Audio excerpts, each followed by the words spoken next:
Welcome to the Making of a Nation, American History in VOA Special English.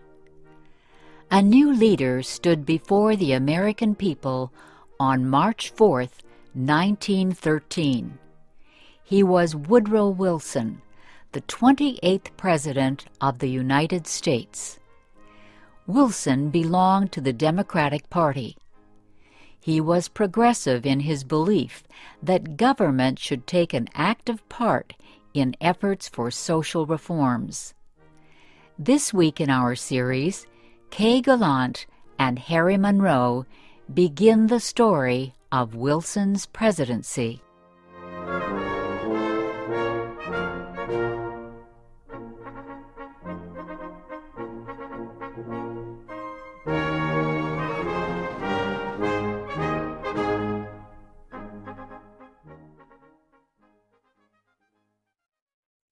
Woodrow Wilson had spent most of his life at Princeton University. First, he was a professor. Then he was university president. Next, Wilson was elected governor of the state of New Jersey. His early success as governor made him a leading candidate for the Democratic presidential nomination in 1912. Wilson traveled widely around the country during the campaign. He made speeches to many groups.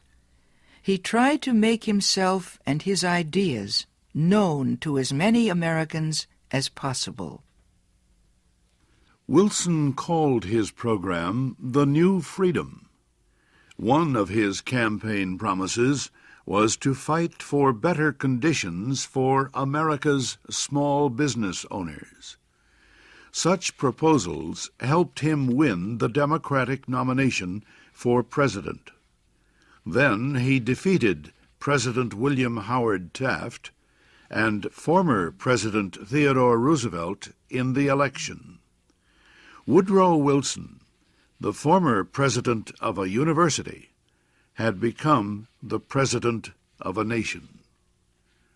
The largest crowd in Washington, D.C.'s history welcomed Wilson outside the Capitol building on the day of his inauguration.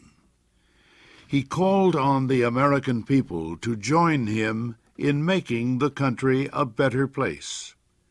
"Our duty," Wilson said, "is to correct the evil without hurting the good. I call all honest men, all patriotic, all forward-looking men to my side."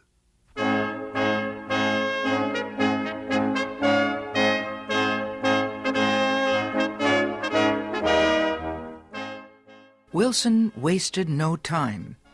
He immediately called a special session of Congress to act on Democratic campaign promises to reduce import taxes or tariffs. Wilson felt strongly about the need to reform these taxes. He broke tradition by leaving the White House to appear before Congress in person to appeal for his tariff proposals.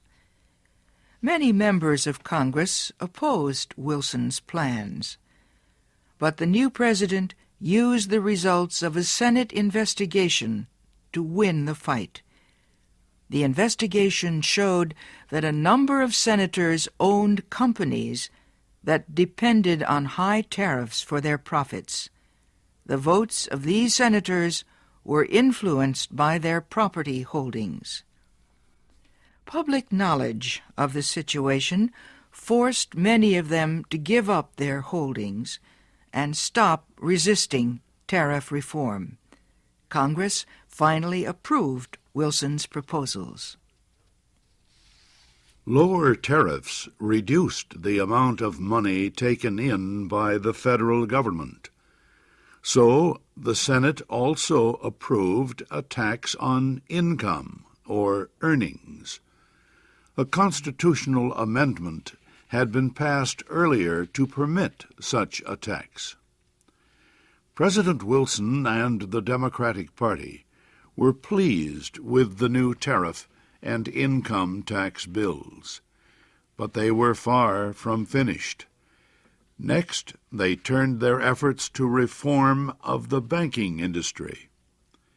For several years, many people had recognized the need for changes in the banking system. The old system of uncontrolled private banks had developed years earlier, before the United States became a major industrial nation. Many people agreed that a more modern system was needed, but they could not agree on details.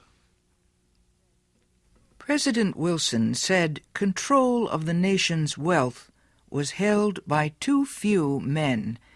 He noted a report that said just 2 men controlled 10% of the total wealth of the United States.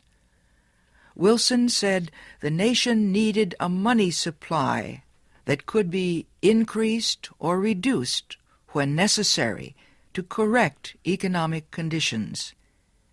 He said a method was needed to let banks help each other during economic emergencies. And, he said, laws were needed to prevent a few wealthy men from using the economic resources of the country for their own purposes. Finally, Wilson said the control of this system of banking must be public, not private. It must belong to the government itself. Wilson called his proposal for a central bank the Federal Reserve System. Under the plan, the nation would be divided into 12 areas. Each area would have its own Federal Reserve Bank. These area banks would not do business with the public. They would serve only as bankers' banks, and they would issue a new form of money supported by the federal government. Most important, the leaders of the new system would be chosen by the government, not by private business.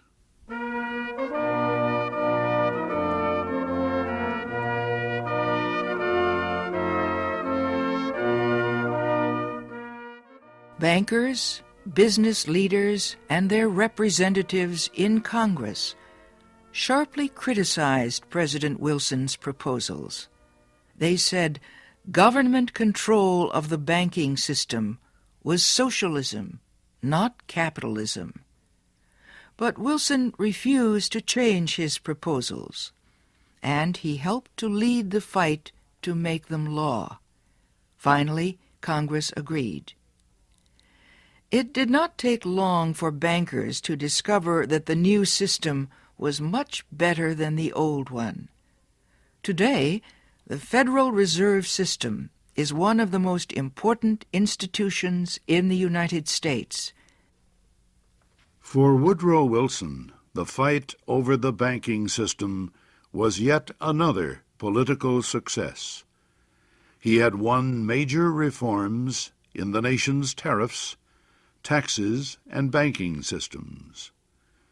Now he told Congress that new legislation was needed to control the power of monopolies and trusts.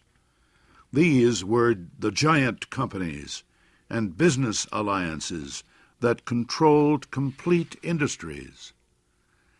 Wilson proposed a new antitrust law to control the actions of large companies. His supporters in Congress wrote a bill that listed a number of business activities that no longer would be permitted. For example, no longer could a company set prices that would reduce competition or create a monopoly. No longer could corporations buy stocks of competing companies. No longer could they demand that a store refuse to sell competing products. The new bill also protected labor unions from being charged with antitrust violations. It gave unions more power to organize and protect workers. At President Wilson's request, Congress also prepared a law that set up a government agency called the Federal Trade Commission. The commission was given the job of investigating wrongdoing in business. It had the power to force companies to obey the new antitrust laws and other rules. Both the antitrust law and the Federal Trade Commission help protect small business owners from the power of business giants. Once again, the proposals caused fierce debate, but once again, Congress finally voted to give Wilson most of what he wanted.